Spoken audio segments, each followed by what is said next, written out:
Alors, je vous souhaite la bienvenue tout le monde. Si vous permettez, parce que je pense que c'est important de rendre à César ce qui revient à César, je vais présenter un peu dans mes propres mots de journaliste à Radio-Canada. Je m'appelle Chantal Srivastava. Je suis reporter nationale à la radio de Radio-Canada, l'émission Les Années-Lumière depuis presque un quart de siècle maintenant. Et le Climatoscope, c'est une revue de vulgarisation qui fait appel à des scientifiques. Annie et une équipe à l'Université de Sherbrooke est derrière ce projet-là, qui est vraiment très bien parce que c'est une revue que vous pouvez consulter, acheter, puis avoir vraiment des regards d'experts, mais qui se préoccupe de vous faire entendre, de vous faire comprendre les tenants et aboutissants des changements climatiques. Donc, et ce bar des sciences qui est organisé, c'est en fait un désir, un souhait de vous amener dans un bar des sciences virtuel avec donc des spécialistes aujourd'hui, des spécialistes mais qui ont encore ce souci de vulgariser pour vous les tenants et aboutissants des changements climatiques dans le Nord. Et aujourd'hui, la thématique, des microbes, des oiseaux et des humains, ça couvre tout le spectre du vivant auquel on va s'intéresser aujourd'hui. On va réfléchir aux impacts des changements climatiques dans le Nord. Et je vous présente brièvement les 4 panélistes qui ont accepté d'interrompre donc un emploi du temps bien occupé parce que les gens qui travaillent dans le Nord, nous, l'hiver achève, mais eux, ils préparent leur terrain pour repartir. Alors, je vous les présente globalement les 4, puis on va les prendre un par un ensuite pour décliner les microbes, les oiseaux et les humains. Alors, il y a tout d'abord Erwan Gavet, qui est géomaticien, et lui, son champ d'intérêt, son terrain de jeu, en fait, il va s'amuser avec des drones pour prendre des données. Donc, il va nous raconter un peu comment tout ça se passe pour lui. Il y a également Catherine Alexandra Gagnon, qui, elle, est consultante en environnement, présidente d'une compagnie qui s'appelle Eribia. Et elle, donc, c'est le volet des humains, des collaborations entre les différents intervenants qui travaillent dans le Nord, le volet, donc, l'impact social de la vie là-bas, des changements climatiques et aussi la collaboration qui est essentielle parce que les gens qui habitent le Nord, ce sont eux qui connaissent le territoire de première main. Également Pierre Le Gagneux, qui est professeur à l'Université Laval, qui est chercheur en biologie, qui lui va nous amener dans l'univers des oiseaux en Arctique. Et pour commencer, Catherine Girard, c'est Catherine Microbe, parce qu'on a 2 Catherine, Catherine Alexandra et Catherine Girard, Catherine Alexandra Gagnon, donc, et Catherine Girard. Alors, Catherine, je me permets de vous surnommer Microbe, mais ne le prenez absolument pas personnel, et c'est que vous allez nous parler de l'écologie microbienne. Alors, quelques mots pour vous présenter. Vous avez un doctorat sur le microbiome des Inuits, sur les impacts de la diète traditionnelle. Vous vous intéressez à la sécurité alimentaire, aux impacts sur l'eau potable, à la santé des communautés, aux services écosystémiques. Il y a quelques questions qu'on vous a soumises. Bonjour, Catherine Girard, bonjour. Bonjour Chantal. Alors, quelques questions pour plonger pour cette présentation que vous nous proposez. Plusieurs éléments. Que se passe-t-il lorsque les glaciers fondent et que le pergélisol dégèle? Quels sont les rôles des micro-organismes sur les services écosystémiques, avec bien sûr aussi votre regard sur l'estomac, le microbiote, ce qui se passe dans nos vies quand tout ça change à très, très, très petite échelle. À vous la parole, Catherine Girard. Bien, merci beaucoup, Chantal. Puis effectivement, la glace qui fond dans le Nord, c'est un enjeu qui est super important parce qu'on le sait, la glace fond rapidement. C'est une des conséquences qui est peut-être les plus visibles des changements climatiques dans le Nord. Fait que c'est une question très importante qu'on pose. C'est super important de réfléchir à qu'est-ce qui arrive, en fait, quand cette glace disparaît. Concrètement, quand la glace fond, qu'on parle de glacier, donc je ne sais pas si ma présentation est visible. Bientôt, je crois, on y arrive. Bon, j'ai une belle image d'un glacier à vous présenter, mais sinon, je suis sûre que les paysages splendides que vous avez là-bas. Voilà, je pense qu'on y arrive. Voilà, bon. On y arrive. Donc, qu'on parle, il y a des petites bandes noires, mais concentrez-vous sur les images plutôt. Donc, on parle de glaciers, comme on voit ici sur la photo, du pergélisol, de la glace sur les lacs. Il y a beaucoup, beaucoup de glace dans le Nord, puis évidemment, quand cette glace, elle fond, il y a de l'eau qui est libérée. Ça va alimenter les systèmes hydriques de l'Arctique. On le voit bien ici, le glacier qui est au fond de l'image, mais en fondant, il alimente directement un lac qui va ensuite se déverser dans le reste du paysage par des rivières jusqu'à l'océan Arctique. Donc, c'est certain que la disparition de la glace par la fonte, ça cause une transformation profonde des paysages nordiques. Mais en plus de ça, la fonte a aussi des conséquences sur les personnes qui vivent dans le Nord. Donc, la glace est centrale dans la vie, dans le quotidien des gens du Nord. C'est plein de choses. La glace, c'est une autoroute. On sert de la glace de banquise ou même de la glace de lac, comme on le voit ici sur l'image, pour se déplacer, pour accéder à des territoires de chasse, pour s'abreuver même. Donc, quand la glace fond et disparaît, en plus, ça va venir changer drastiquement la vie au jour le jour, en fait, dans le Nord. Et puis, au-delà de ça, un autre point qui m'intéresse particulièrement avec cette glace qu'ils font, c'est que la disparition de la cryosphère, qui est le nom pour tous ces habitats gelés ensemble, ben, c'est que c'est un enjeu de conservation de la biodiversité. Ce n'est pas juste la glace qui disparaît, ce n'est pas juste une autoroute qu'on perd, c'est aussi l'extinction d'un habitat, en fait. Donc, par exemple, il y a beaucoup de mammifères marins, comme l'ours polaire, qui dépendent absolument de la glace pour survivre. Donc, on s'attarde évidemment beaucoup à la disparition de la banquise, qui est dramatique pour ces espèces-là. Mais c'est aussi vrai dans le monde de l'invisible, si on veut, dans le monde microscopique, donc pour les microbes qu'on va appeler les psychrophiles. Les microbes psychrophiles sont des micro-organismes qui adorent vivre dans des environnements froids, comme le glacier qu'on voit ici, comme la glace à la surface du lac sur l'image. Ces organismes-là, ils vont dépendre de la glace comme habitat pour survivre. C'est peut-être surprenant, mais la glace, c'est un milieu qui est étonnamment riche, en fait, en micro-organismes, colonisé par une diversité qui est très peu connue, mais qu'on sait être très, très dense et très intéressante. Donc, ça implique que la fonte de la glace amène, en plus de tout ce que je vous ai déjà énoncé, bien, une perte d'habitat pour ces organismes, puis leur relâche vers l'aval avec les eaux de fonte dans le reste du paysage. Donc, mon équipe et moi-même à l'UQAC, on s'intéresse justement à l'écologie microbienne des habitats gelés du Nord, essayer de comprendre qui sont ces micro-organismes qui vivent dans la glace, qu'est-ce qui se passe quand ils sont relâchés par la fonte, puis qu'est-ce que ça peut vouloir dire pour les populations nordiques. Donc, j'aimerais vous parler un petit peu plus de cette question de la diversité pour commencer, puis on peut changer de diapositive. Et puis, ce que vous allez voir sur le vidéo, j'espère que ça roule bien de votre côté, c'est un survol d'un de nos sites d'études en Arctique, dans le parc national de Kitirimpak. Puis, ce que vous voyez, c'est le même glacier que sur l'image précédente, mais qui se fracture avec le réchauffement puis la fonte. Donc, les micro-organismes qui habitent ce glacier forment une diversité qui est menacée. On le voit, leur habitat, il est compromis, il change. C'est une diversité qui est unique puis très, très bien adaptée à la vie dans des conditions difficiles. Donc, ces microbes ont des adaptations comme la résistance au froid, aux UV, qui les rendent très particuliers. Puis au-delà de ça, ça peut les rendre intéressants éventuellement d'un point de vue biotechnologique, où ils pourraient même, en fait, contenir des organismes qui sont capables de produire des molécules qui seraient d'intérêt médical. Donc ça, c'est quelque chose que j'étudie dans mon laboratoire avec mon équipe. On utilise des approches moléculaires pour étudier les génomes de ces micro-organismes pour comprendre qui ils sont, qu'est-ce qu'ils font, puis qu'est-ce qui arrive en fait quand ils sortent des eaux en aval. On est aussi en train de monter une espèce une biobanque, en fait, en culture de micro-organismes de glacier, ce qui n'est pas tout à fait évident, mais on essaie de faire, en fait, une archive pour avoir comme une bibliothèque, en fait, de cette diversité qui est menacée. Donc, la glace qu'ils font a des effets, des répercussions sur la biodiversité, puis c'est vraiment un enjeu de conservation d'espèces puis de fonctions uniques. Cela étant dit, au-delà de la biodiversité, les microbes vont aussi être critiques dans les services écosystémiques auxquels on faisait allusion dans ta question, Chantal. Donc, on peut passer à la diapositive suivante. Puis, c'est sûr que la fonte de la glace va affecter la disponibilité des ressources dans le Nord. On le voit bien ici sur les images, la glace, c'est une autoroute, on s'en sert pour accéder au territoire et au reste du paysage. Mais en plus de ça, la relâche de micro-organismes qui viennent de la glace peut altérer la qualité des ressources et non pas seulement leur accessibilité. Donc, par exemple, en Arctique, il y a beaucoup, beaucoup de gens qui n'aiment pas vraiment le goût de l'eau du robinet. Les gens vont souvent préférer le goût de l'eau qu'on récolte à même le territoire, donc à partir de glace ou de neige qu'on fait fondre à la maison. C'est une pratique qui est assez commune dans beaucoup de communautés nordiques. Puis beaucoup de gens dans le Nord qui vont dire que la meilleure tasse de thé au monde, c'est celle qui est préparée avec de l'eau qui vient de la neige ou de la glace. Donc, évidemment, ça peut avoir des répercussions sur le microbiome intestinal, mais aussi sur la confiance qu'on fait à nos ressources puis les valeurs qu'on leur attribue. Donc, avec mon équipe et avec surtout nos collaborateurs, nos partenaires dans le Nord, c'est une question qu'on trouve super intéressante. Pourquoi? Est-ce que cette eau de la glace est meilleure? Est-ce que c'est à cause des micro-organismes qui y vivent?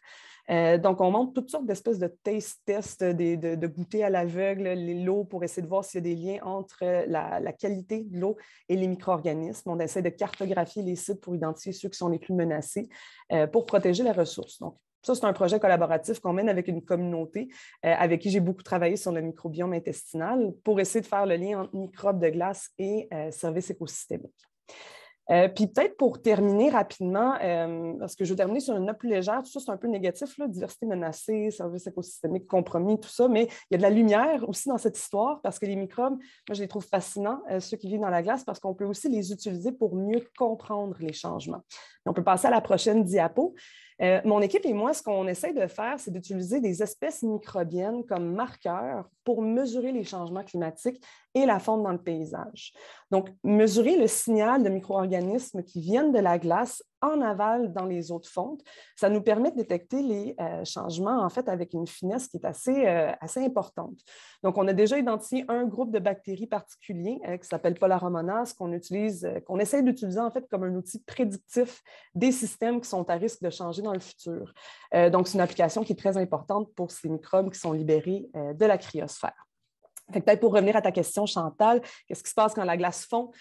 Transformation évidemment des autoroutes pour les gens du Nord, changement dans l'acquisition, la qualité des ressources, ce qui peut aussi affecter notre santé via le microbiome, puis une perte d'habitat, non pas juste pour la faune, mais aussi pour les micro-organismes. Donc, on a des conséquences des changements climatiques à grande échelle, mais aussi à très petite échelle.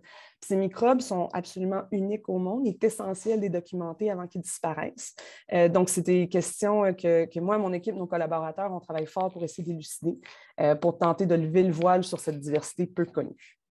Catherine Girard, merci beaucoup pour cette présentation. Alors, je rappelle, parce que je l'ai fait brièvement, mais là, je vais le faire avec plus de détails, que vous êtes professeur au département des sciences fondamentales de l'Université du Québec à Chicoutimi, également membre du Centre d'études nordiques, ça c'est du groupe de recherche interuniversitaire en limnologie, en écologie aquatique et de l'Institut nordique du Québec, et aussi chercheur associé à l'Institut de biologie moléculaire intégrative et des systèmes de l'Université Laval.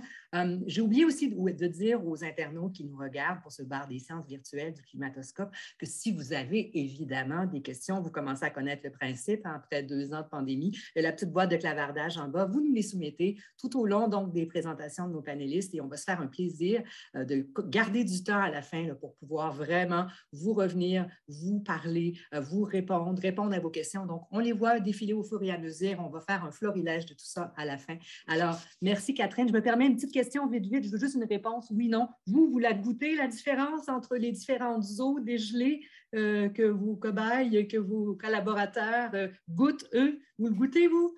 Honnêtement, oui, elle est particulièrement bonne, en fait, cette eau. Elle a un goût, c'est dur à définir, hein, le goût de l'eau, c'est, j'ai envie de dire, oui, en effet. tout ça, mais en tout cas, je vais m'arrêter au fait que c'est une excellente tasse de thé. Bien, bravo, merci beaucoup. Alors maintenant, on passe à Pierre Legagneux, qui lui est professeur au département de biologie et titulaire de la chaire de recherche Sentinelle sur l'immigration animale et le fonctionnement des écosystèmes arctiques. Il est donc rattaché à l'Université Laval à Québec. Bonjour Pierre. Oui, bonjour. Merci Alors, beaucoup pour l'organisation, pour ça me l'invitation. fait plaisir que vous soyez là. Je suis vraiment très contente. C'est un privilège de vous avoir tous les quatre. Alors, vous, Pierre, on vous a soumis quelques questions pour vous aiguiller, pour nous amener donc dans l'univers des oiseaux et des impacts des changements climatiques dans le Nord. Vos questions à vous. Quels sont les impacts des changements climatiques sur la biodiversité dans les régions nordiques, avec votre regard d'expert? Comment réagissent aussi les populations qui migrent, en particulier les oiseaux, face à ce stress climatique? Alors, à vous, Pierre. Oui, mais merci. Je ne pouvais pas commencer comme ça juste après l'exposé de Catherine Girard sans mentionner une étude qu'on a fait ensemble récemment pour parler justement des micro-organismes. Alors, on va parler de migration d'oiseaux, mais les micro-organismes, on l'a vu, ils peuvent être relargués via la fonte des glaciers, mais ils peuvent éventuellement migrer aussi en étant transportés. Puis c'est ce qu'on a regardé. Donc, si on peut passer à la diapo suivante, c'est ce qu'on a regardé. Donc, il y avait une question qui avait été posée par nos partenaires du Nord, par des différents chasseurs inuits ou ailleurs sur la côte Nord, qui nous demandaient, mais est-ce qu'on va pouvoir continuer à chasser les oies, qui est un gibier important pour les communautés, est-ce qu'on va pouvoir continuer à les chasser, sachant qu'elles pourraient transporter ce virus de la COVID?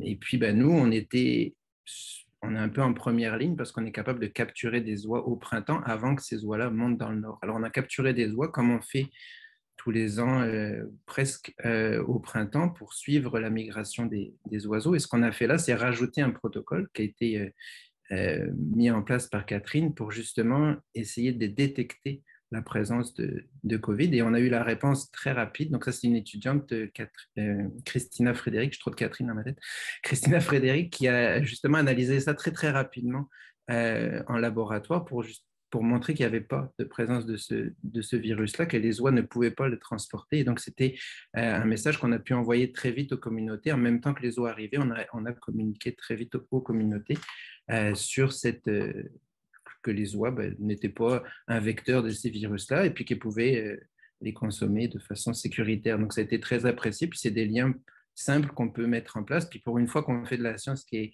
est directement reliée à leurs intérêts, ben, je trouve que c'est un bon moyen de le faire. Maintenant, si on passe à la prochaine diapo, moi, ce qui m'intéresse ici, c'est, j'espère qu'il n'y a pas, ouais, bon, je ne sais pas si vous voyez tout ce qu'il y a, mais ce que je veux vous mentionner, c'est que les changements climatiques vont affecter effectivement les populations d'oiseaux, la biodiversité, évidemment, mais ils vont le faire pas forcément toujours de façon directe. Donc, c'est sûr qu'on va avoir des écarts dans la phénologie, on va avoir des espèces qui vont arriver plus tôt, des nouvelles espèces, ça, c'est les effets directs des changements, on va avoir des tendances comme ça à long terme.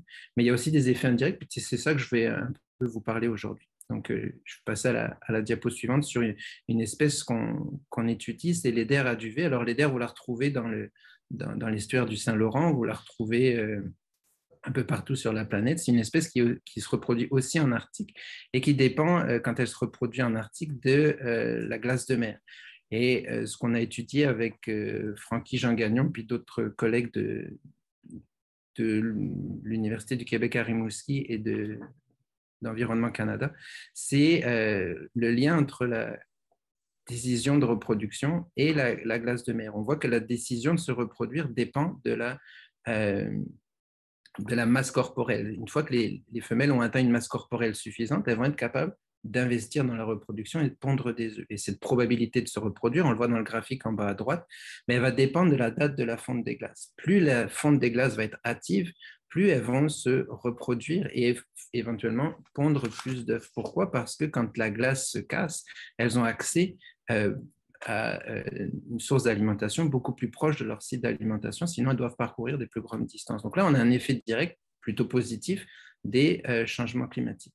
Mais ce lien direct-là, il peut s'accompagner d'effets indirects, puis on va le voir à la diapo suivante, c'est que, oui, on le voit dans le graphique ici, là, c'est qu'il y a une débâcle, une fonte des neiges plus hâtive, on le voit au cours du temps, c'est très marqué en Arctique, mais en même temps que cette débâcle arrive, eh bien, il y a un prédateur qui arrive sur Terre alors qu'il était sur la glace de mer, c'est l'ours polaire. Et donc, cet ours polaire-là va se délecter d'œufs d'Eider et en faire, se faire une bonne omelette avant de repartir. Pourquoi? Parce qu'il n'a plus accès aux phoques qu'il était capable de chasser, mais elle doit arriver sur Terre beaucoup plus tôt et donc est capable de décimer au complet ces Eiders-là. Donc, un effet positif direct, mais qui va être complètement débalancé par l'arrivée d'un super prédateur comme celui-là. Donc, on le voit là sur l'île où on travaillait, en bas à droite, la photo là, c'est vraiment la petite île perdue au nord de la baie d'Hudson, dans laquelle on retrouve la colonie d'Eider aduvée et puis de plus en plus d'ours polaires qui arrivent de plus en plus tôt. Donc, voilà pour les effets directs et indirects. Puis on peut avancer sur le diaporama, s'il vous plaît. Ce qu'on étudie également, c'est la population d'oies des neiges. Donc, c'est une population que vous connaissez, vous la voyez arriver au printemps, vous la voyez revenir à l'automne, et c'est une espèce qui va passer du temps au Québec. Donc, c'est une espèce qui, à mon avis, vous est très proche, très familière, et qui va aussi être un gibier prisé par, on voit ici des Américains, des Québécois et des Inuits. Donc, tout au long de leur voie de migration, c'est considéré comme un gibier. Puis cette population-là, on le voit sur le graphique en histogramme, c'est une espèce qui a beaucoup, beaucoup profité de ressources comme le maïs pour et a bénéficié énormément de ce que nous, on a changé. Non pas, ce n'est pas un changement climatique ici, c'est un changement anthropique, mais on a quand même bouleversé notre agriculture dans les années 70. À partir des années 70, ça a été très bénéfique pour cette espèce-là qui est capable de s'alimenter en zone agricole. Et donc, cette explosion démographique, on a réussi à la contenir à environ 1 million grâce à la chasse, justement. Alors, je dis grâce à, mais en tout cas, c'est la chasse qui a permis de limiter cette population-là, puis de la maintenir. On voit à partir de 99, cette population-là se maintient en dessous d'1 million, ce qui c'est des objectifs de conservation pour ne pas avoir des impacts. Je ne rentrerai pas là-dedans, mais c'est pour vous montrer que oui, il y a eu des changements, mais là, ce n'est pas des changements climatiques qui ont des impacts majeurs. C'est des effets plutôt de ce qui se passe dans le sud. Donc, c'est une connexion qui peut se passer là. Et on peut aussi tirer des enseignements de ce qui se passe en Europe. Ça, c'est la prochaine diapo, où on a une espèce un peu similaire, la bernache nonnette.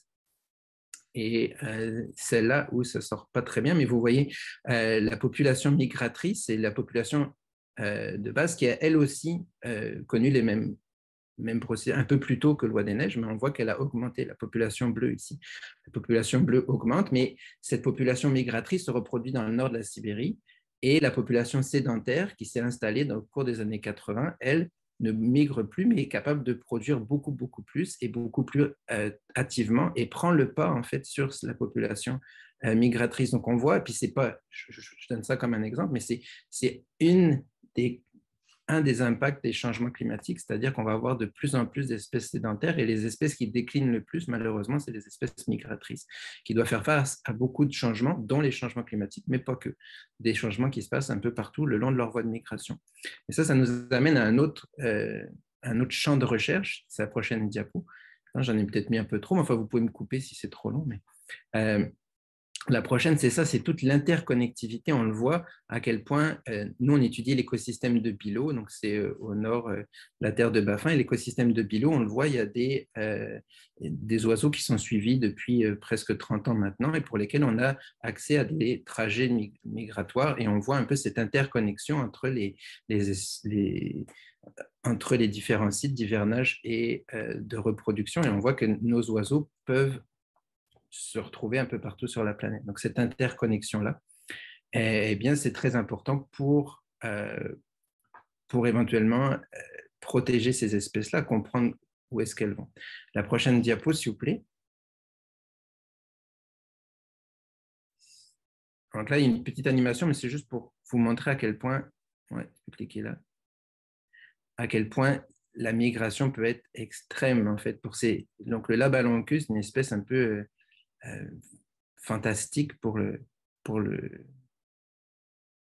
ornithologues. C'est une espèce qui va passer tout son temps en mer et hiverner à très très loin jusqu'en Afrique du Sud, le long des côtes du Brésil, puis remonter jusqu'en Arctique pour se reproduire. Elle a changé complètement de régime alimentaire et devenir terrestre. Ça, c'est les travaux de Yannick Seyer qui vient de soutenir son doctorat il y a quelques semaines à peine. Et puis, donc, lui, il a étudié la migration en détail de ces espèces-là et obtenu, en fait, ces trajets-là. Et on se rend compte qu'ils utilisent quasiment l'ensemble de l'Atlantique pour effectuer leur migration, ce qui est assez fascinant pour ensuite arriver très, très vite, changer de régime alimentaire, passer de quelque chose de marin et puis ensuite manger des petits lemmings dans la toundra.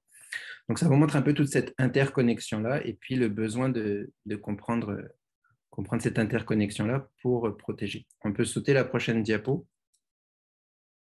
et aller à la dernière. Donc ça, c'est toute cette interconnexion-là.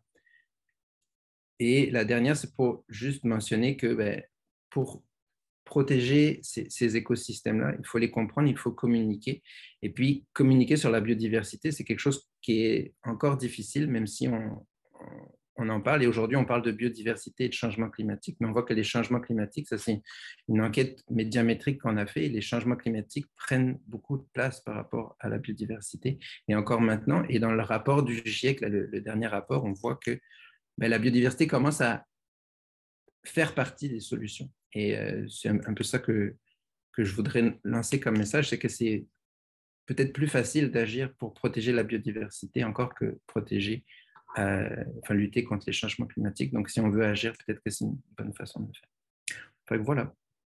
Merci beaucoup, Pierre Le Gagneux. Donc, je rappelle que vous êtes professeur au département de biologie à l'Université Laval. Puis quand vous évoquez donc le rôle de la biodiversité, j'ai l'impression que ce qui vous tient à cœur, c'est qu'on n'oublie jamais qu'il y a plusieurs de ces solutions-là pour lutter contre les changements climatiques qui sont, on le dit maintenant, l'expression est consacrée, basée sur la nature. Je pense que c'est le mot-clé à retenir pour vous aussi, ça. Exactement.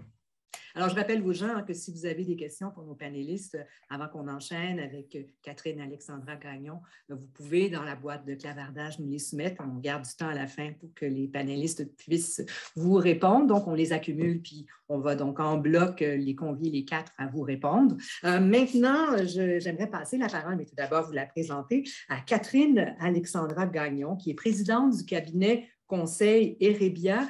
Catherine, avant de plonger dans votre présentation, quelques mots sur Erebia, qu'on situe bien ce dont il s'agit. Vous êtes basé à Rimouski, puis Erebia fait quoi? Erebia, En fait, j'étais chercheur. Là, j'ai un doctorat en sciences de l'environnement, mais comme j'ai 3 enfants, puis je suis plus ou moins mobile pour me déplacer, avoir un poste dans d'autres universités, ben de fonder un cabinet conseil, c'était comme une des solutions pour continuer à faire de la recherche. Et en fait, Erebia, ça fait des partenariats avec les chercheurs, mais aussi avec les communautés autochtones, surtout pour la mise en place de projets environnementaux communautaires. Donc, parfois, par exemple, on peut soutenir des communautés autochtones dans l'élaboration de leur projet de suivi qui met en commun la science, mais aussi les connaissances autochtones.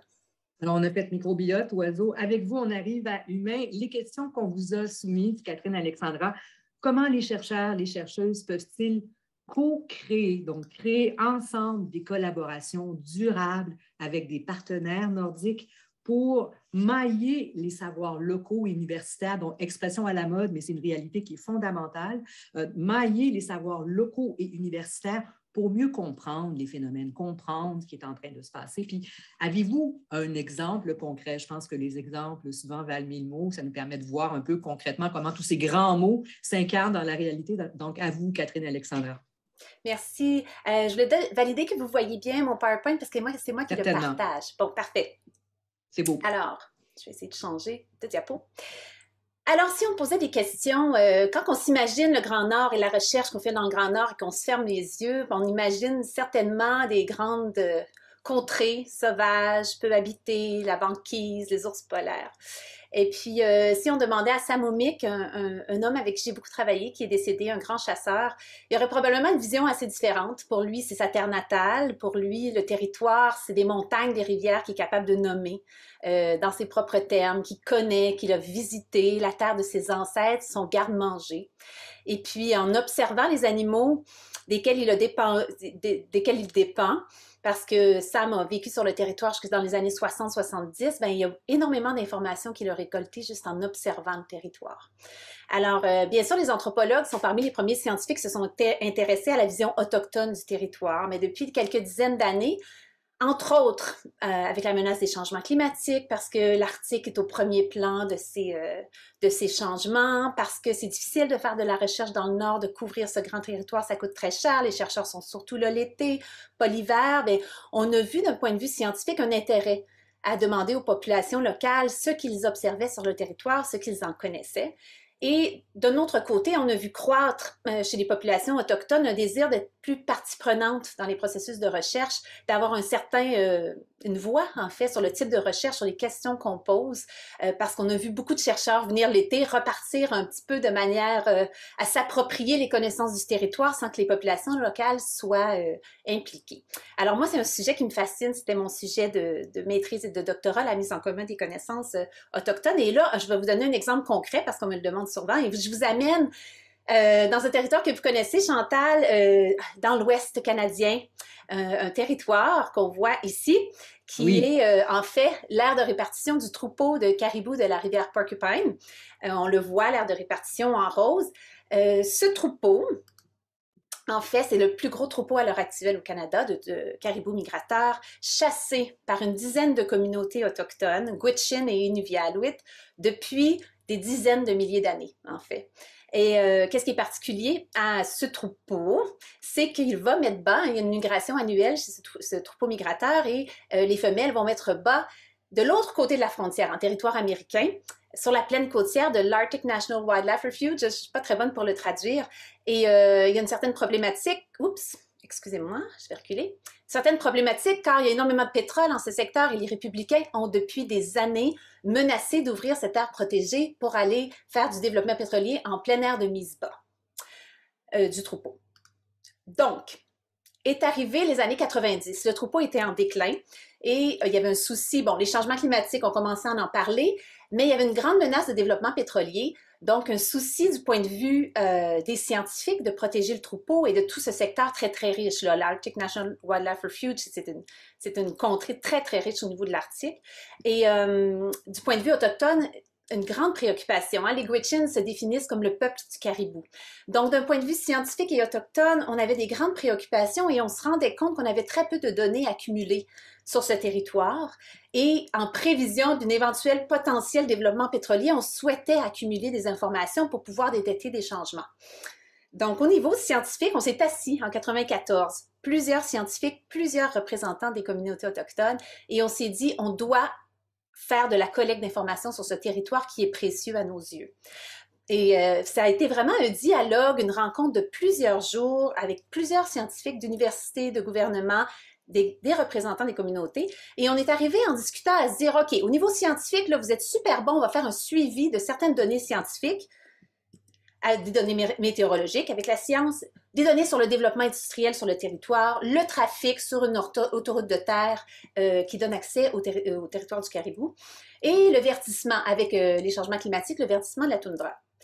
D'un point de vue autochtone, on s'est dit comment on pourrait récolter des informations sur nos savoirs. On a décidé de mettre en place un programme de surveillance environnementale communautaire sur certains sujets précieux aux yeux des scientifiques et des Autochtones. Donc, ça a été une discussion. Donc, des sujets comme le caribou, bien évidemment, mais aussi les baies et les poissons. Et comment ça s'est mis en place, ce programme-là? Les gens locaux avaient vraiment un souci que les données restent sur place. Donc, on a créé cette coopérative qui s'appelle Arctic Borderlands Ecological Knowledge Society. On a décidé que les entrevues seraient faites avec des personnes de la place. Et là, je vous ai mis une photo de May, qui est une femme qui a été formée, qui a participé à ce programme depuis 20 ans. C'est elle qui fait les entrevues. Et que dans chaque communauté, on allait faire une entrevue avec les gens qui avaient été le plus sur le territoire durant la dernière année. Et à chaque année, on allait faire des entrevues sur certains sujets avec des questions similaires. Alors moi, dans le début de ma thèse de doctorat, on était à 12 années de questionnaires et plus de 1000 questionnaires récoltés. Mais là, on est arrivé avec une boîte de Pandore où on ne savait plus quoi faire. Et au niveau de la coopérative, c'est très difficile de trouver du financement pour faire des analyses de ces données. Donc, moi, je suis assis avec les membres de la coopérative et on a décidé d'identifier les priorités. Quelles étaient les priorités à l'époque? On est en 2008. Ça fait des années qu'on n'a pas de recensement du caribou parce que dans cette place de la planète, c'est très difficile, c'est très montagneux. Souvent, les conditions météorologiques sont trop difficiles pour pouvoir faire un recensement. On avait peur que le caribou soit en déclin, les changements climatiques. Catherine, est-ce que tu serais capable de prendre nos observations sur le caribou et de voir si le climat a une influence sur ce qu'on observe? Alors, c'est là que les modèles mathématiques entrent en jeu. Je ne rentrerai pas là-dedans, mais on a fait ces analyses. Et une des questions qui m'intéressait particulièrement et qui intéressait, on est d'accord au niveau scientifique et au niveau autochtone, que la condition physique du caribou. Est-ce qu'il est gras? Est-ce qu'il est maigre? Est-ce qu'il est en condition moyenne? Ça a une grande importance pour la santé du troupeau. Et ça, les Autochtones aussi le reconnaissent. Et dans le questionnaire, il y avait une question très précise qui était posée à 10 chasseurs par communauté, donc une centaine de chasseurs sur le territoire par année. Les caribous que vous avez chassés cette année, est-ce qu'ils sont en moyenne gras, en condition corporelle moyenne ou très maigres? Et c'était une question très simple, mais avec des centaines de réponses sur 10 années de couverture. Pourquoi? Parce qu'un caribou gras, quand le troupeau est en moyenne très, très gras, bien, les femelles vont produire beaucoup de jeunes et il n'y aura pas beaucoup de mortalité au sein de ces jeunes-là. Par contre, quand les femelles sont très maigres, elles produisent moins de jeunes et il y a énormément de mortalité. Donc, le troupeau a tendance à décliner lorsque les caribous ne sont pas en bonne condition et à croître quand les caribous sont en bonne condition. Là, on ne sait pas si le caribou, le troupeau, ça fait 10 ans qu'on n'a pas de recensement. Est-ce que les changements climatiques font en sorte, comme on l'entend, que les caribous vont être vraiment pas en santé et qu'ils sont en train de décliner? Donc, on a pris les observations des chasseurs sans les remettre en compte. On prend ça, on sait que les chasseurs ont vraiment une bonne vision de la santé du caribou quand ils les chassent.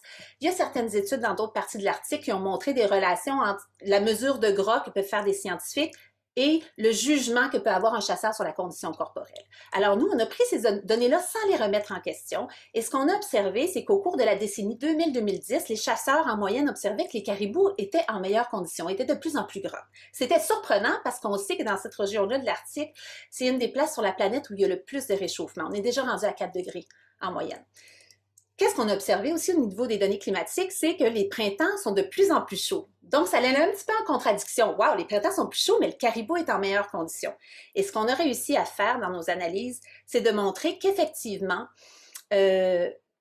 au fil des années, plus la fonte de neige est active, plus les printemps sont chauds et que la neige est plus profonde, les chasseurs ont tendance à observer plus de caribous en bonne condition. Donc, c'était un peu contradictoire. Ça nous montrait que dans ce secteur-là de l'Arctique, les caribous semblent avoir bénéficié de meilleures conditions durant le printemps. Ce qui est intéressant, c'est que des études similaires sont sorties en Eurasie pour montrer que finalement, le développement industriel semble être une des causes majeures du déclin des troupeaux et surpasser en fait l'effet des changements climatiques pour les effets négatifs sur les grands troupeaux de caribous. Ce qui est intéressant aussi, c'est qu'il est arrivé un recensement, finalement, une petite fenêtre de bonnes conditions météorologiques en 2010 qui ont un peu validé ce qu'on observait, ce que les chasseurs observaient et qu'on a démontré que le troupeau était en pleine expansion. Mais ce qui ressort de cette expérience-là, donc ça, c'est un exemple. Comment on a maillé les deux types de savoir ensemble sur du long terme. Il y a 1000 millions de manières de le faire. Mais ce qui est important de faire ressortir dans ce cas-là, c'était vraiment la relation entre les chercheurs et les communautés à long terme. Puis, quand est arrivé le gouvernement de Trump, toute cette relation de confiance et de réciprocité qui a été bâtie au fil du temps et vraiment de respect de tout un chacun et de dialogue, bien, ça nous a permis d'agir de front commun pour faire face au gouvernement américain avec une voix forte du côté canadien, avec le peu de pouvoir qu'on avait quand que le gouvernement de Trump a décidé qu'il allait potentiellement aller de l'avant avec le développement pétrolier dans l'Arctic National Wildlife Refuge.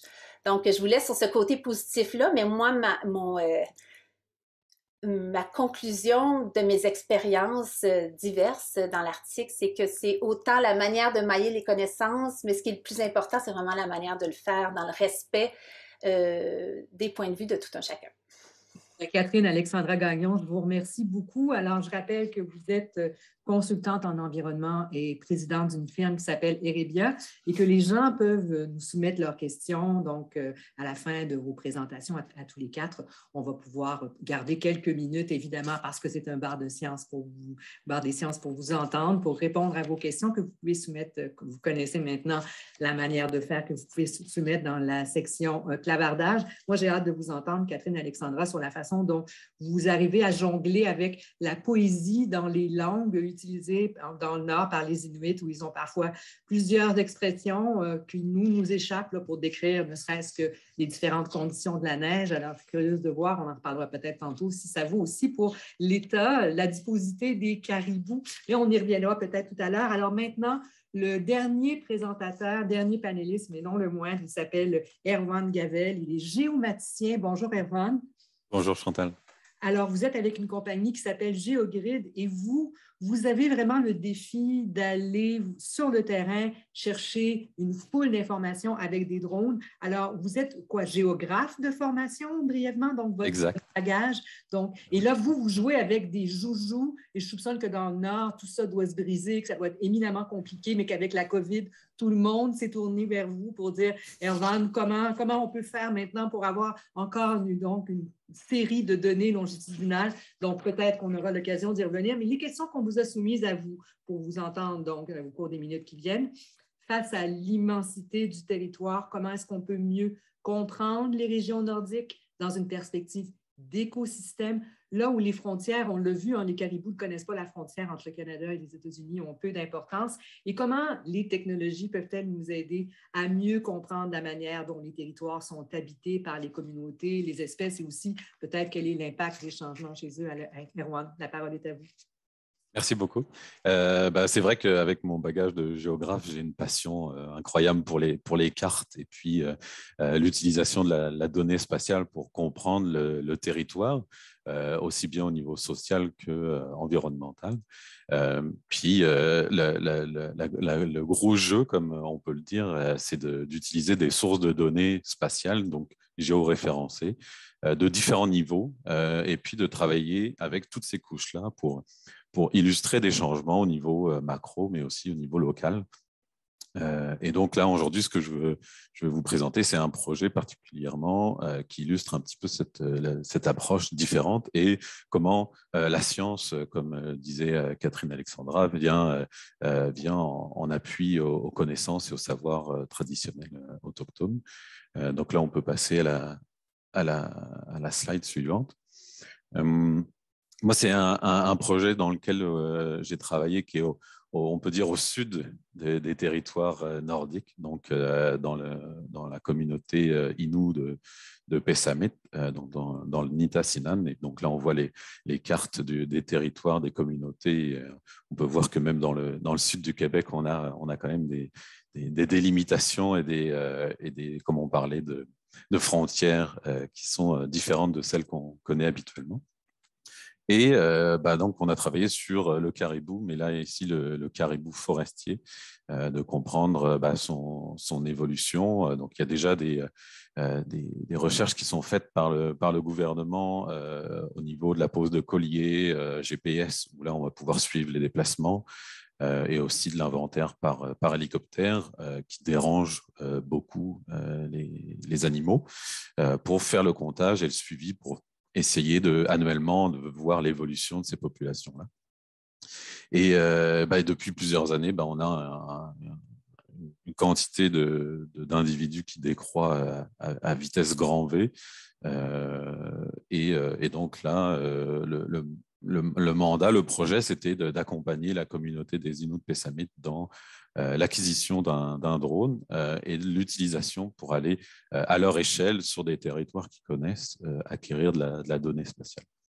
Donc là, on peut passer à la slide suivante. Et puis, c'est vraiment le mandat que j'ai avec GeoGrid, c'est un peu de mettre à disposition et de démocratiser toutes les données scientifiques et les outils scientifiques d'acquisition de données qui peuvent être parfois difficiles à prendre en main, mais qui apportent une vision et une perspective du territoire qui est complètement différente, et qui permet de créer de la donnée qui va servir de support de discussion entre toutes les instances qui travaillent sur le territoire, donc que ce soit au niveau gouvernemental ou au niveau privé avec les entreprises forestières, d'avoir un outil scientifique qui va créer de la donnée et qui va appuyer le discours, parce que les communautés ont une tradition plus orale qu'écrite, et de fournir des données qui vont permettre de mettre sur papier et sur carte ces connaissances-là, et que on crée vraiment un poids dans la discussion et que ça soit reconnu. C'était une volonté de leur part.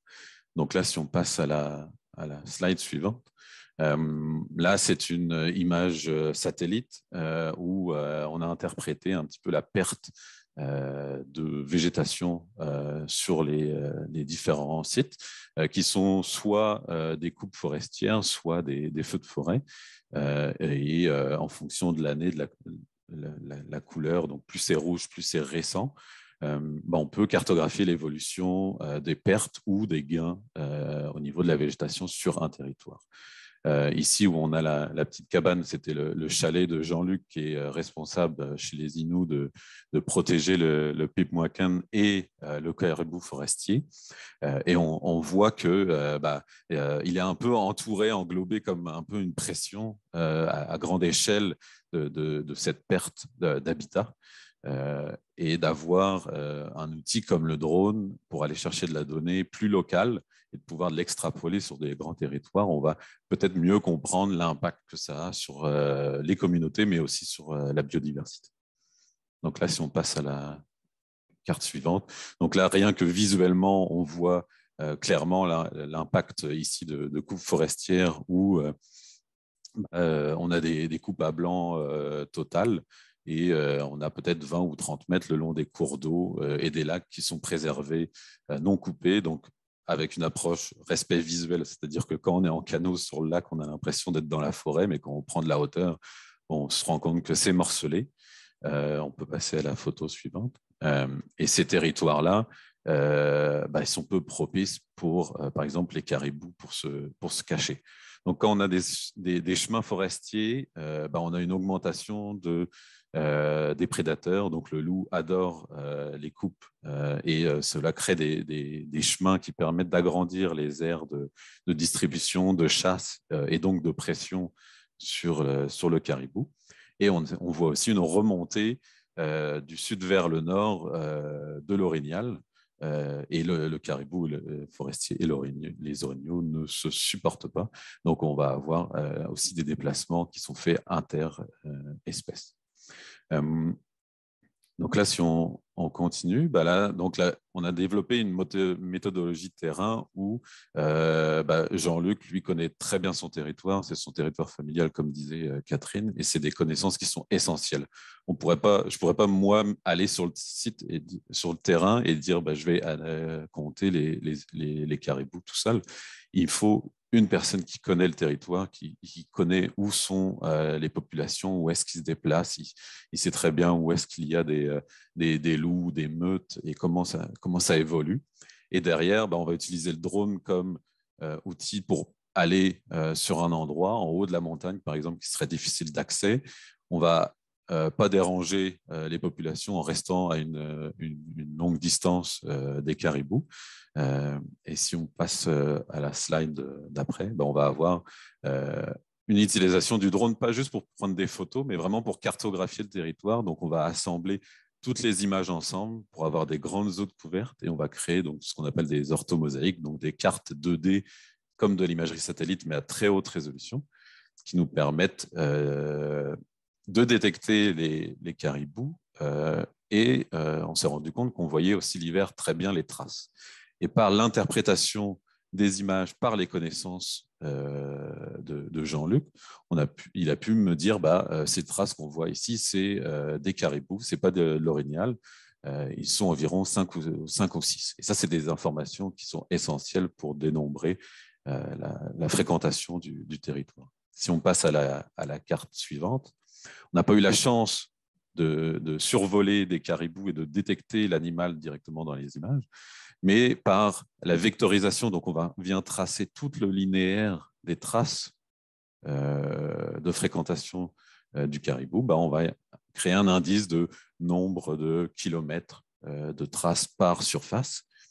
Et en croisant avec le type de végétation, on va comprendre un peu son comportement. Et quel est l'impact d'une zone qui a été coupée versus non coupée? Est-ce que la proximité d'un chemin qui va servir de vecteur de déplacement pour le prédateur va impacter la fréquentation du territoire?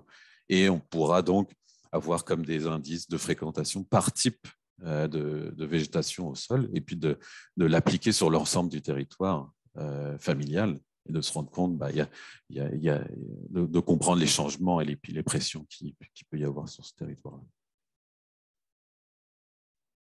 Ça fait mal. Bon, merci beaucoup, Erwan Gavel, d'avoir pris le temps de nous amener avec vous. Moi, je suis fascinée par ces images que vous rapportez. Je soupçonne que vous avez la tête plein de souvenirs, plein de sons, plein d'odeurs aussi de vos missions là-bas, tous les 4. Alors, Erwan Gavel, je rappelle donc que vous êtes géomaticien, géographe de formation. Ça déteint dans votre rapport avec votre sujet de recherche aussi et avec les participants qui collaborent avec vous. Chez GeoGrid, c'est une compagnie donc, qui fait dans la géomatique, que vous vous amusez avec des drones. Et là, je me tourne vers les gens qui nous regardent parce que le bar des sciences, vous connaissez le principe, c'est pour vous permettre à vous de poser vos questions. Normalement, ça se fait dans un contexte informel, on n'est pas devant un ordinateur, mais on est assis avec une bière, un thé, une tisane selon l'heure de la journée, selon ce qu'on aime consommer. Mais l'idée, c'est que les chercheurs sont accessibles pour vous, que vous pouvez leur soumettre vos questions. Alors, on est ici pour encore une trentaine de minutes avec vos questions, les miennes aussi. Je suis habituée à poser des questions dans la vie, donc ça me fait toujours plaisir et je suis très curieuse de les entendre, mais je veux vous donner la parole à vous tout d'abord. Alors, je me tourne maintenant vers le question-réponse, la discussion. Vous pouvez donc soumettre vos questions en ligne. Je les regarde, soyez indulgents, là, je les regarde au fur et à mesure qu'elles arrivent parce que je pense que ce serait important qu'on y réponde. Alors, la première nous vient de Dominique Latulippe. Bonjour. Il nous demande, est-ce que la mesure de la perte de la biodiversité microbactérienne dans le Nord, je pense que c'est pour vous, Catherine Girard, sert à mesurer la vitesse des changements climatiques ou la vitesse de perte de biodiversité microbactérienne? Donc, ça sert quel type d'indicateur on parle exactement? Je pense que c'est ce que Dominique veut savoir, qu'il me corrige si je me trompe. Oui, bien, merci pour la question. En fait, c'est vraiment pour mesurer la vitesse de la fonte, donc des changements. Fait que les sites sur lesquels on s'intéresse avec mon équipe sont souvent des sites qui sont très difficiles d'accès, loin dans les terres, des glaciers, ce n'est pas toujours évident de s'y rendre, ce n'est pas toujours sécuritaire non plus de s'y aventurer pour aller échantillonner. Donc, nous, on se dit si on est capable de prendre des mesures à des points plus accessibles dans le paysage, en aval, puis qui nous donnent quand même de l'information sur ce qui se passe dans le glacier. Ça devient très intéressant. C'est aussi des sites qui ont plus de chances d'être utilisés par les membres des communautés du Nord, qui ne vont pas nécessairement sur les glaciers, etc. Donc, nous, on s'en sert vraiment comme une mesure, une sentinelle de la fonte de la glace. Fait qu'il y a toutes sortes de marqueurs, en fait, microbiens, génomiques qu'on peut utiliser. On peut essayer de mesurer des effets de dilution aussi de l'eau avec des isotopes stables, mais c'est vraiment pour mesurer les changements. Et accessoirement, je m'intéresse beaucoup à la perte de la biodiversité, mais c'est dans une perspective vraiment de la fonte. De la fonte. Donc, vraiment, c'est un témoin, vraiment des indicateurs, comme des canaris dans la mine, si on veut. Exact. Microbienne, la version mini. Alors, une autre question qui nous vient, merci beaucoup, Catherine Girard. Une autre question qui nous vient d'Yves Gauthier. Et là, je ne sais pas trop à qui elle s'adresse, mais je vais déduire que c'est peut-être pour vous, Catherine Alexandra Gagnon. Sinon, M. Gauthier, faites-moi signe dans le clavardage pour qu'on rectifie le tir et qu'on réaligne la question. Mais il écrit « Bonjour, le savoir traditionnel autochtone a longtemps été snobé, entre guillemets, par les scientifiques, au motif, entre autres, qu'il manquait la rigueur scientifique. Votre présentation laisse entendre que la situation a changé. Qu'en est-il selon votre expérience? Alors, Catherine Alexandra, je la dirige vers vous, mais si Catherine, Erwan ou Pierre avaient quoi que ce soit à ajouter, évidemment, dans tous les cas, on est au bar, on discute, donc allez-y. Catherine Alexandra, c'est à vous. Mais d'abord, je veux parler de mon expérience personnelle. C'est sûr que moi, c'est quelque chose qui m'a intéressée. Au début 2000, je pourrais dire qu'à l'époque, de faire une présentation qui incluait le savoir autochtone dans des conférences scientifiques, je voyais des gens rouler des yeux, effectivement. Là, il y avait comme un certain appréhension ou vraiment des doutes par rapport à ce que nous sommes capables de faire. C'est encore là. Je pense que ça a quand même évolué. J'aimerais pas utiliser le terme snobé, là. À l'heure actuelle, je pense que les gens voient que c'est une nécessité, mais il reste énormément de zones grises où les scientifiques qui doivent le faire, hein, parce qu'entre autres, maintenant, c'est dans certaines lois, là, par exemple, une espèce qui est listée sur la liste des espèces en péril, si cette espèce-là est une espèce qui est sur des territoires autochtones, on doit faire appel au savoir autochtone pour mettre dans le rapport sur l'évaluation de l'espèce. Et il y a plusieurs scientifiques qui sont comme, ils savent pas trop comment prendre la chose. Donc, c'est un truc en évolution. Moi, je dirais deux choses. Et d'autre part, il y a un certain aspect du savoir autochtone. Tu sais, moi, tantôt, j'ai présenté des trucs très précis. Là, le caribou, il est gras, moyen, mais évidemment, il y a tout un aspect plus spirituel, plus dans le mythe qui est très riche. Alors, je pourrais pas dire qu'on peut toujours comme prendre le savoir autochtone et l'évaluer d'une manière très scientifique. Ceci dit, la relation spirituelle au territoire, pour moi, au début, c'était une zone où je ne voulais pas aller, mais on se rend compte que cet rapport au territoire plus spirituel, c'est ce qui fait en sorte qu'on a envie de le protéger, puis de l'aimer, puis de faire en sorte qu'on prend des mesures de gestion qui sont protectrices. Donc, j'inviterais les scientifiques, des fois, qui sont comme mal à l'aise face à des questions plus mythiques, plus spirituelles, à voir que c'est ça, ça fait partie de la relation qui fait qu'on a envie de protéger. Fait que je ne sais pas comment dire, là, Erwan, peut-être que tu pourrais rajouter. Erwan, c'est intéressant, moi aussi, parce qu'il y a le volet formation des communautés locales pour vous aider sur le territoire, pour être là aussi si vous laissez de l'équipement, par exemple. Les drones, vous allez y aller avec eux, mais si on laisse de l'équipement aussi, il faut les former. Il y a donc une jonction, un maillage entre les deux types d'approches de quête de connaissances et de données sur le territoire. Donc, j'aimerais peut-être aussi que vous gardiez ça en tête tout en répondant à M. Gauthier. Et sa question s'adressait à Catherine Alexandra, mais Erwan, la parole est à vous.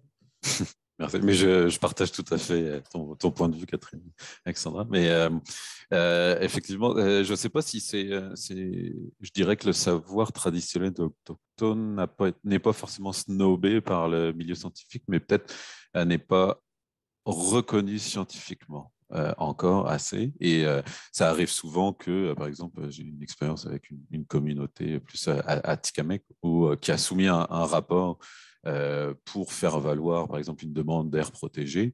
Et ils ont regardé qui a fait la demande. Et donc, si on n'a pas de maîtrise de PhD ou d'ingénieur forestier, par exemple, le rapport ne va pas être considéré. Donc là, il y a comme une volonté aussi de la communauté d'intégrer des têtes scientifiques dans les groupements. Donc, il y a comme une volonté des deux bords à vraiment améliorer ça.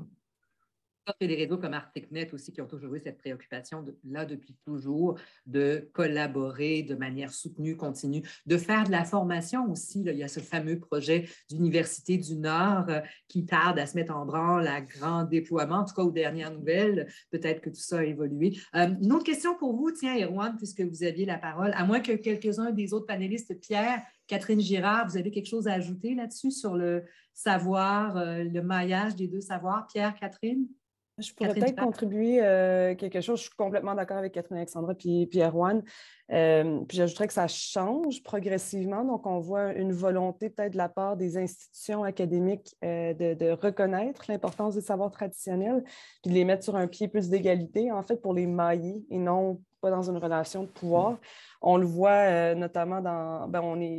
En fait, il y a une volonté d'inclure plus de co-auteurs autochtones, par exemple, sur les publications scientifiques.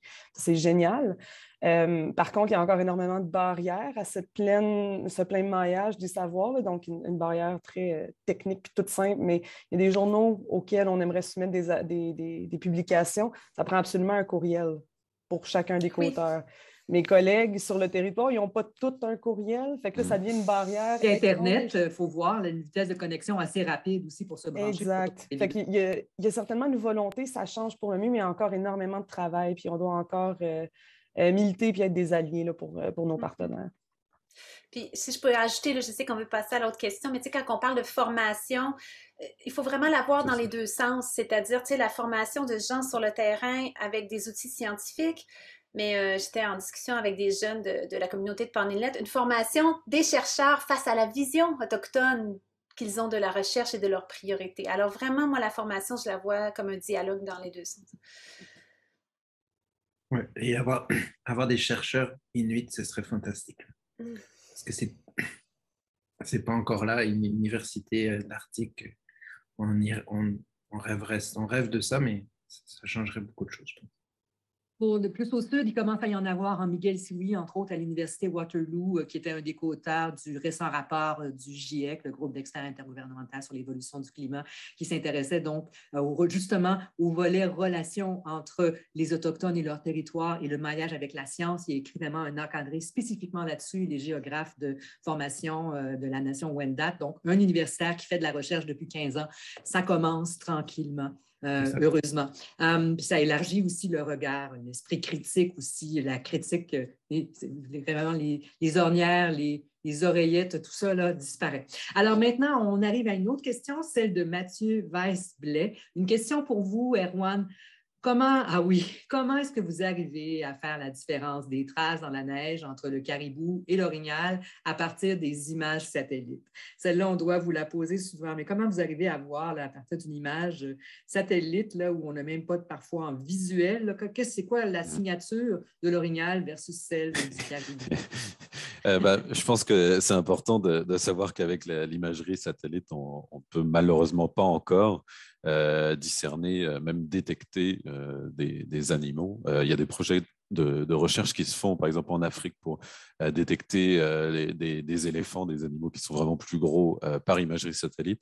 On n'a pas encore la résolution qui nous permet de détecter un orignal ou un caribou. Donc là, on est rendu peut-être à 50 cm de résolution au mieux par imagerie satellite. Mais par drone, on est en dessous du centimètre. Donc chaque pixel de l'image fait moins d'un centimètre au sol. Et puis, la forme des traces des pattes dans la neige, par exemple, va permettre de discerner si c'est un caribou ou un orignal qui va faire beaucoup plus grosses traces. Question pour vous, Erwan. Est-ce que vous arriveriez théoriquement à développer un indicateur là, en prenant ce que voit le drone, puis en faisant une corrélation avec ce que montre à ce moment-là le satellite, éventuellement à développer là, un outil pour être capable, peut-être avec une marge d'erreur, mais être capable de voir là, comment on identifie sur le suivi, sur la distance, où c'est vraiment là, la définition n'est pas assez grande pour les images satellites que vous pouvez utiliser? On pourrait plus prédire des lieux favorables au caribou, par exemple, avec des arbres à lichen et puis des aires de nourriture, des aires de ravage ou de protection, et puis des couloirs de distribution, plus dans ses corridors de déplacement plutôt qu'au niveau individuel. Et les autres, donc, comme c'est parfois difficile, Catherine Girard, Catherine Alexandra, Pierre Le Guérin. Il y avait Pierre qui avait... Pierre, oui, c'est ça, je voulais savoir. Est-ce que vous utilisez, vous, les données satellites ou c'est beaucoup trop loin de votre champ d'intérêt? Est-ce que ça vous sert? À quoi ça vous sert, Pierre? Ben oui, on a développé ça récemment avec la pandémie où on ne pouvait pas accéder au nord, notamment à l'île Bilot. Puis on a commandé des images satellites à très haute résolution. Alors là, c'était 30 cm de résolution. Et on a l'avantage, on travaille sur une espèce blanche, sur un fond brun. Alors ça marche assez bien pour détecter des doigts blanches justement pendant la reproduction. Et on arrive avec des résultats assez intéressants. On est capable d'avoir toutes les oies au complet. On a développé des algorithmes en intelligence artificielle, donc ça reconnaît automatiquement. On est capable d'avoir une carte de la densité de reproduction et ça va même au-delà, c'est-à-dire que les oies s'associent aux harfans des neiges quand les harfans se reproduisent.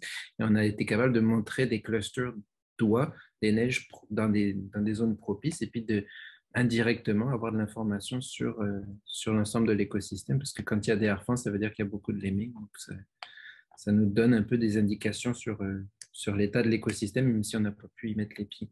Puis, pour faire un lien avec ce que Catherine Alexandra disait, on a aussi des informations qui ont été communiquées par les jeunes de Pandenlet, comme est mentionné, justement des informations similaires sur la présence de harfans, puis on collabore avec ces gens-là. Donc, l'ensemble des données fait qu'on y arrive malgré l'impossibilité de monter. Oui, puis les connexions qui n'étaient pas toujours évidentes aussi, les connexions Internet. Mais il y a des projets, des programmes d'ambassadeurs sur le terrain qui sont là, qui surveillent, qui font de la vigie de manière permanente là, dans plusieurs communautés. Donc, je soupçonne que ça vous aide. Alors, une autre question qui nous vient de Thalie. Alors, je pense que c'est pour tout le monde. Écoutez bien, tous les quatre. Est-ce qu'il y a eu une observation des déplacements des espèces terrestres avec une fonte plus hâtive qui utilisent des nouveaux territoires? Est-ce que les animaux sont capables de s'adapter? Est-ce qu'ils déménagent, autrement dit? Qui veut plonger? À plonger, c'est parfait. Parce que je vais plonger avec mais c'est parfait, c'est plongeon. Je pourrais mentionner ça. Dès qu'il y a. C'est une espèce de gros oiseaux migrateurs, plongeon catamaran ou plongeon arctique, sont capables, vont utiliser les lacs. Et dès qu'il y a un lac qui va ne plus avoir une glace pérenne, mais la première année où ce lac va casser, on va retrouver une nouvelle espèce, le plongeon, qui va pouvoir utiliser ces lacs-là. Ça a été documenté là où Catherine Girard travaille, à Wartland. Et donc, c'est très, très haut en Arctique. Et puis, dès que ce lac-là a cassé, on a observé quasiment instantanément cette espèce-là. Donc, elle va répondre très, très vite à la fonte. C'est ce qui m'est venu en tête quand j'ai lu la question. Il y a aussi, si je peux me permettre, des conditions de neige qui sont différentes aussi, qui influencent le comportement de plusieurs espèces. Entre autres, on peut penser aux mammifères, là, quand ils ont donc la neige écroutée ou qu'elle est folle, leur comportement va changer parce que les routes qu'ils peuvent emprunter pour circuler ou pour entrer dans le sol ne seront pas les mêmes non plus.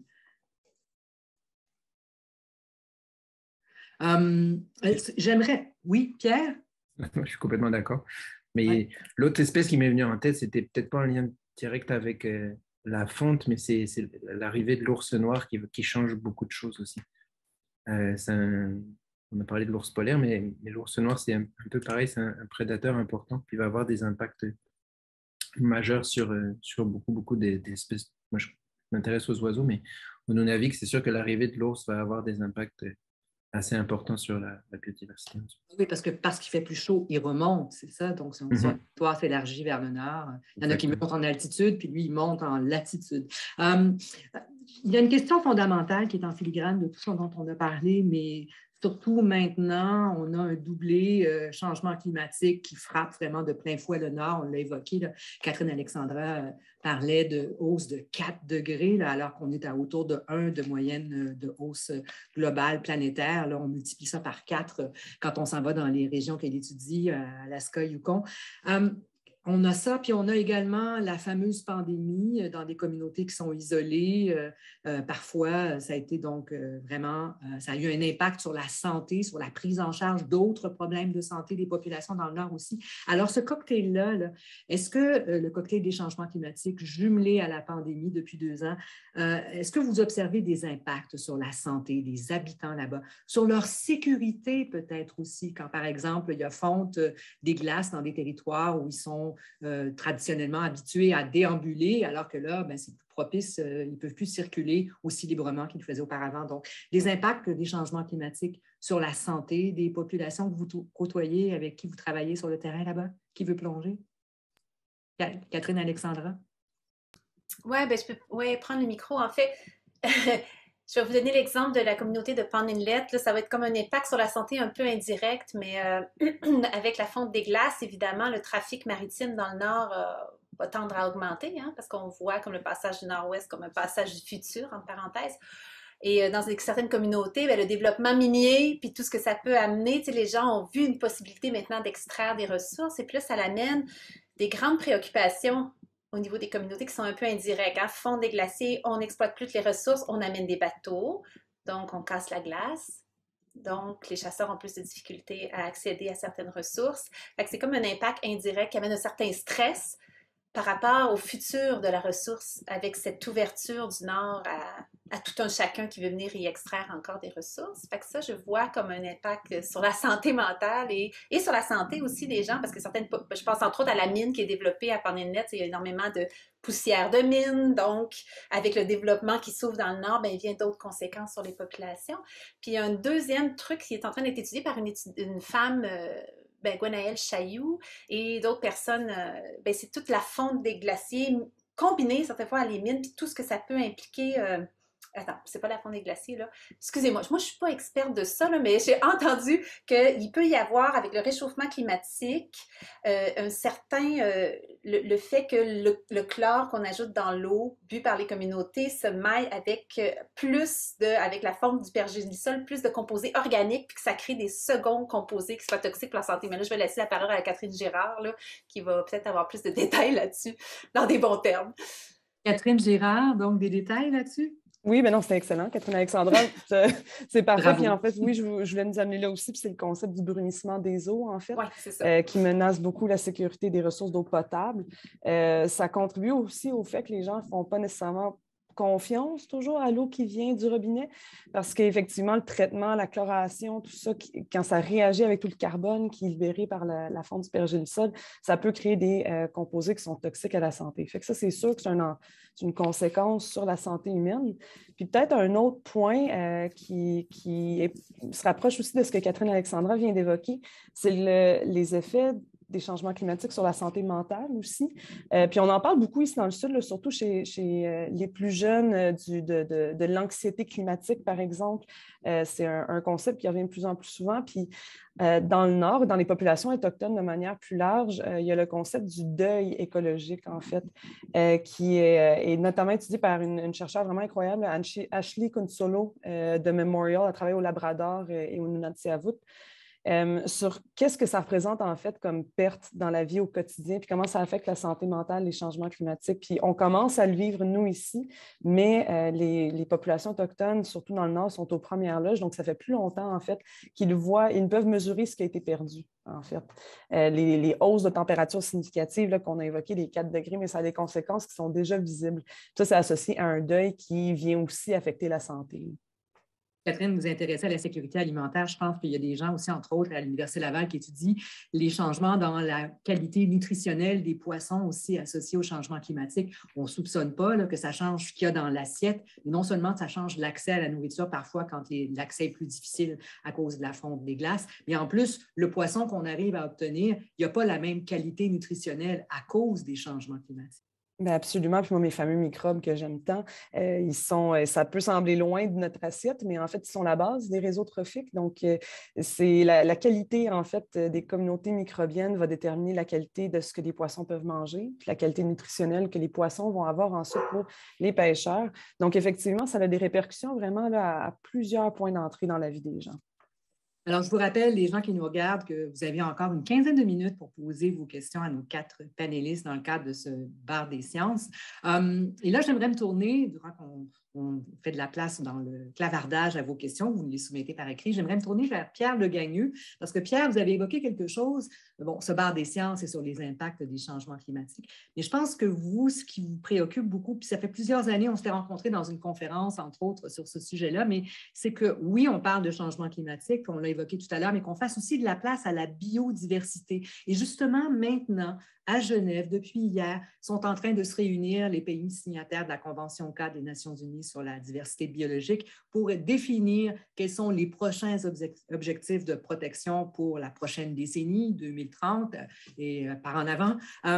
Est-ce que vous avez des préoccupations particulières donc, pour que, on fasse la place à la biodiversité, mais qu'il y ait aussi des enjeux pour préserver, mieux préserver et faire davantage de focus sur la biodiversité nordique? Et vaste question. Mais c'est pas si compliqué que ça que de préserver la biodiversité. En tout cas, les solutions, on les détient assez bien. C'est la compréhension parfois de l'interconnexion entre les espèces, principalement pour les écosystèmes nordiques, où est-ce qu'on met, si on doit protéger, où est-ce qu'on met la protection maximale? Est-ce que c'est en fonction des espèces? Est-ce que c'est dans le nord? Est-ce que c'est sur les haltes migratoires? Est-ce que c'est sur les haltes d'hivernage? Ça, c'est pas forcément évident de savoir où est-ce qu'est le bobo, où est-ce qu'on doit mettre le plaster sur ça, c'est peut-être pas trop évident. Donc, il y a un besoin de connaissances encore, même si on en acquiert beaucoup. Ça prend des outils et les outils sont disponibles maintenant. On a accès à beaucoup de nouvelles technologies de miniaturisation. Et puis ça, c'est fantastique. Donc, ça nous amène des outils presque en temps réel où on peut répondre, éventuellement, gérer une espèce en temps réel, changer des quotas, agir assez vite. Donc, les outils, on les a. Et puis, si on ne les a pas, on est capable de les avoir rapidement. Et je dirais oui, on peut mettre des plans de protection, mais c'est évident que si on fait des coupes à blanc massives sur des espaces très larges, ça va avoir des impacts au-delà d'une espèce parapluie ou peu importe. Mais c'est assez évident les actions qu'on peut prendre. L'avantage de ces actions-là, c'est qu'elles vont avoir un impact assez rapide sur la protection des espèces. Et moi, ce que j'aime dans ce que je vois dans mes lectures, etc., c'est que la biodiversité et l'intégrité des écosystèmes, c'est une solution, ça fait partie des solutions pour justement atténuer l'impact des changements climatiques. Et donc ça, moi, je suis très content de voir de plus en plus ça ressortir. Dans le rapport du GIEC, le mot biodiversité ressort beaucoup de fois. Donc là, je suis très content de ça, que ça fasse partie de la solution, parce que c'est évident qu'on va, si on a un désert avec plus 8 degrés, c'est sûr que les impacts vont être énormes pour notre bien-être et puis pour les services que cette nature peut nous rendre. Donc, c'est pas très compliqué ce qu'on doit faire pour protéger, c'est juste des volontés politiques et c'est ce que j'ai déjà dit tout à l'heure, mais c'est beaucoup plus facile de protéger, conserver des milieux que de lutter contre les changements climatiques, où là, c'est beaucoup plus global. Donc, si on va avoir une action rapide, concrète, efficace, à mon avis, c'est en allant vers ça. Alors maintenant, la question à 100 $, et vous avez à peu près, donc globalement, un gros 5 minutes pour y répondre à 4, mais je vous la pose quand même. C'est toujours difficile d'aller travailler dans le Nord parce qu'il y a des conditions climatiques qui sont parfois rudes, difficiles. Les connexions sont difficiles, mais là, avec la pandémie, on a mis ça au cube, voire davantage, encore plus compliqué. Alors, est-ce qu'il y a des aménagements que vous avez faits et que vous vous êtes dit, ah tiens, ça, c'est un problème que j'avais avant et maintenant, la pandémie aura eu au moins ça de bon. Je vais améliorer ma façon d'aller travailler sur le terrain. Est-ce qu'il y a des aménagements que vous avez faits, des changements que vous avez faits à cause de la pandémie, mais dorénavant, vous allez vous dire, grâce à la pandémie, maintenant, je fais quelque chose différemment et c'est pour le mieux. Catherine Girard, je vous voyais hocher de la tête. Oui, ben c'est moins... C'est peut-être pas quelque chose que moi j'ai fait directement, mais c'est la pandémie, en fait, qui m'a donné une opportunité, je pense, d'améliorer la manière dont je travaille. J'ai un exemple super concret. Là. Je travaille avec... j'ai une collaboratrice très, très proche avec qui je travaille depuis 15 ans, qui, elle vit à Resolute Bay au Nunavut. On a collaboré sur des tonnes de projets très différents. Puis, pendant la pandémie, cette personne-là, Debbie Ikaluk, a évidemment proposé de récolter des échantillons pour moi. Tout ça, c'était génial parce que moi, je ne pouvais pas me rendre sur le territoire. Par contre, moi, j'ai toujours ressenti un malaise, d'autant plus pendant la pandémie, que Debbie utilise, par exemple, sa propre motoneige ou son propre 4 roues pour participer à l'échantillonnage parce que rouler sur de la toundra, ça brise les machines. Les pièces ne sont pas faciles à obtenir en Arctique, tout ça. Donc, moi, j'avais ça m'inquiétait parce que sa motoneige, son 4 roues, elle, c'est son accès au garde-manger, c'est sa sécurité alimentaire qui peut être compromise. Mais en fait, la pandémie m'a permis d'argumenter ça à des gens que je ne m'attendais pas à ce qu'ils m'écoutent. Finalement, j'ai eu du succès dans des programmes de subvention, par exemple, au fédéral, en argumentant ça, en disant j'ai besoin de sous pour acheter une motoneige usagée que je veux envoyer sur un bateau au Nunavut. Puis c'est important pour ma recherche. En fait, c'est central parce que ça solidifie ma relation de travail avec ma partenaire de longue date. Puis ça a marché. Fait que je trouve que la pandémie, pour ça, nous a permis peut-être de mettre un spotlight sur des enjeux qui étaient plus invisibles avant. Moi, c'est quelque chose, en tout cas pour moi, c'est une amélioration certaine. Puis là, ben, je magasine une motoneige usagée. Avis vous intéresser, donc Catherine Girard qui est preneuse pour une motoneige usagée. Erwan, Catherine, Alexandra, Pierre, des choses qui ont changé, qui sont là pour durer pour le mieux dans votre façon de faire à cause ou grâce à la pandémie? Je prends la parole, ça ne sera pas très long, mais je pense que ça a surtout fortifié la démarche globale de mise à disposition des outils directement là où il y en a besoin. Et la formation, comme tu disais, Chantal, tout à l'heure, c'est essentiel pour la création de données sur place. Donc, une collaboration. Puis, je soupçonne que aussi vos drones ont dû être en demande. Est-ce qu'il y a eu une augmentation de la popularité puis des demandes par les chercheurs, entre autres, pour votre technologie sur le terrain? Je pense que la technologie, de manière générale, comme le disait Pierre tout à l'heure, là, il y a une miniaturisation, il y a comme une démocratisation dans le milieu scientifique qui se fait. Et donc, maintenant, quasiment tous les scientifiques, que ce soit en biologie ou en archéologie, vont utiliser des moyens comme les drones aériens. Et il y a des drones sous-marins, il y a des drones bateaux où on va aller cartographier les lacs.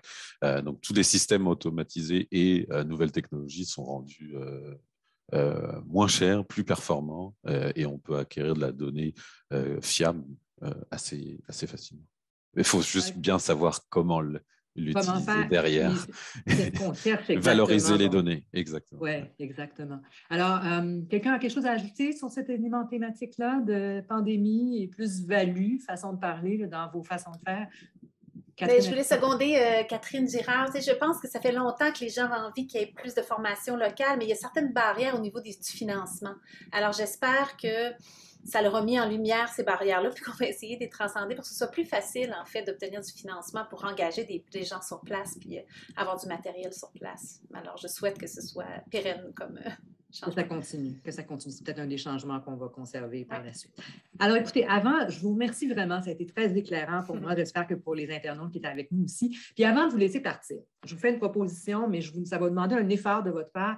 On a abordé plein de choses. C'était très éclectique. Vos présentations étaient géniales avec beaucoup de photos, beaucoup d'informations, mais c'est quoi le message que vous voulez qu'on retienne après cette heure et demie? Est-ce qu'il y a quelque chose dont on n'a pas parlé qui vous tient à cœur? Ou quelque chose, là, quand on va tous se quitter, vous dites, moi, là, j'aimerais vraiment ça, que les gens se souviennent de ceci, de ce bar des sciences sur les microbes, les oiseaux et les humains.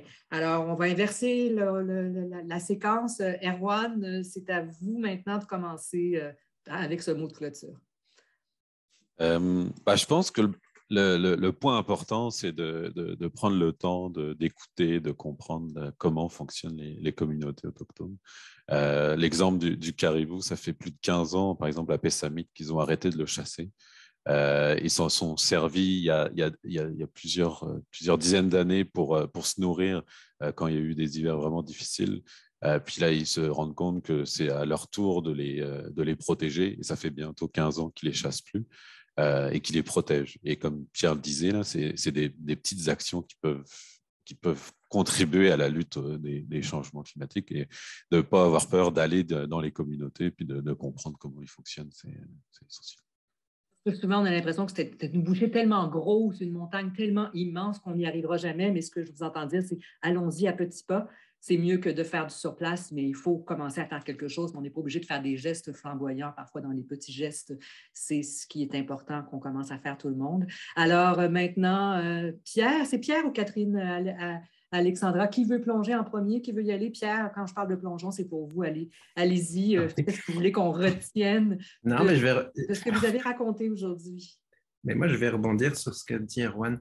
C'est-à-dire le temps, c'est une variable écologique importante. Donc, les animaux vont dépendre de ce temps-là. La phénologie de migration, la phénologie de reproduction, ça va être très dépendant de ces changements climatiques-là. Puis le temps, c'est aussi, il a dit prendre le temps, mais le temps pour des communautés autochtones nordiques, c'est pas le même que le nôtre. On ne vit pas à la même vitesse. Nous, on est une petite souris qui est toujours en retard au rendez-vous, puis on a toujours trop de choses à faire. Et ce temps-là, ben, c'est pas le même là-haut.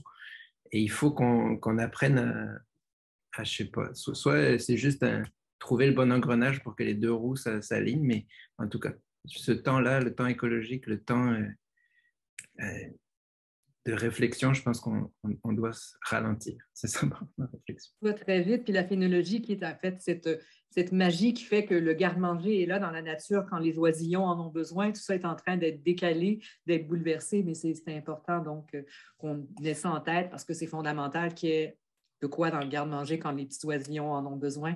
Alors, Catherine Alexandra Gagnon, pour vous, qu'est-ce que vous aimeriez qu'on retienne de votre participation aujourd'hui à ce bar des sciences, des microbes, des oiseaux et des humains?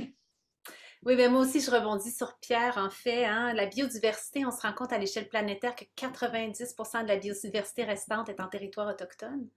Alors moi, le mot-clé, ce serait écoute.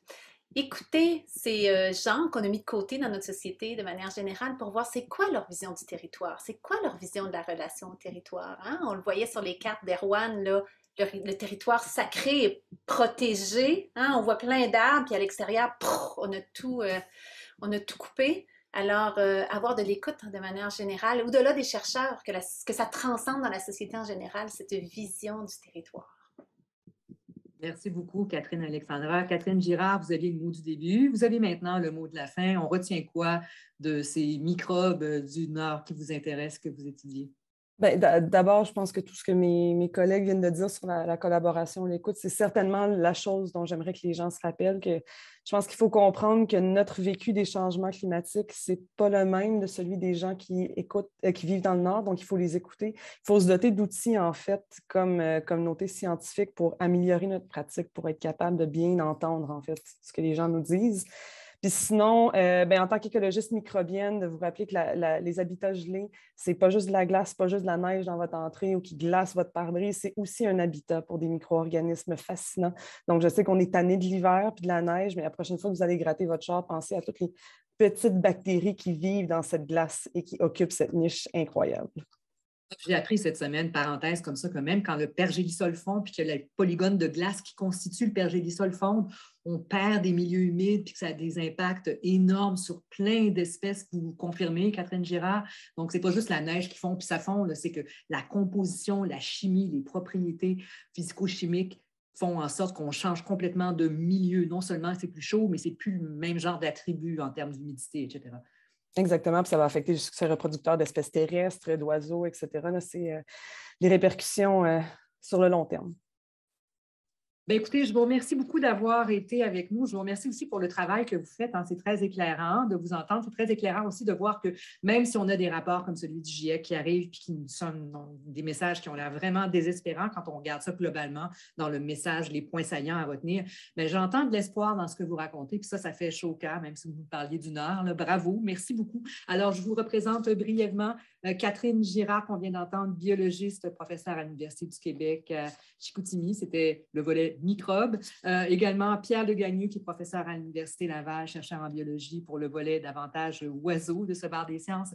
Catherine Alexandra Gagnon, qui est consultante en environnement, présidente d'Erebia. Vous êtes basée à Rimouski, je crois, mais vous, c'était le volet des humains. Puis Erwan Gavel, géomaticien, géographe de formation, géogrid. Mais vous, c'est un peu le regard vu d'en haut avec les drones qui nous permet de tout voir, de tout comprendre, en tout cas d'avoir des données pour mieux comprendre ce qui se passe, documenter les changements sur le terrain. Bien, merci beaucoup à tous les quatre. Ça a été un plaisir de partager ce moment avec vous. Merci également aux internautes. Puis je vous confie, Annie, là, ça fonctionne, oui? Annie est dégelée, c'est le cas de le dire. Elle est avec nous. Alors, Annie Chaloux, je vous laisse le mot de la fin pour clôturer ce bar des sciences. Parfait. Bien, donc, désolée pour ces pépins techniques, mais simplement à mon tour de remercier Chantal Srivastava pour cette superbe animation aujourd'hui. On était très, très, très heureux de vous avoir avec nous et sachez que ça faisait plusieurs fois qu'on lui demandait. On voulait absolument avoir Chantal Srivastava pour nos barres des sciences, donc on est très heureux que ça ait eu cours aujourd'hui. Et simplement vous dire avant de quitter que je vous invite à compléter le court sondage qui va être joint ici au clavardage. Ça vous permettrait potentiellement donc de remporter un exemplaire de notre revue du Climatoscope, donc du dernier numéro, le numéro 3 qui est paru à l'automne dernier. Donc, en espérant avoir un sondage très, très proactif de votre part. Donc, je vous souhaite à toutes et tous une agréable journée. Puis, suivez nos activités. On aura d'autres barres des sciences qui s'en viennent dans les prochains mois. Donc, merci beaucoup tout le monde. Bonne journée. Au revoir.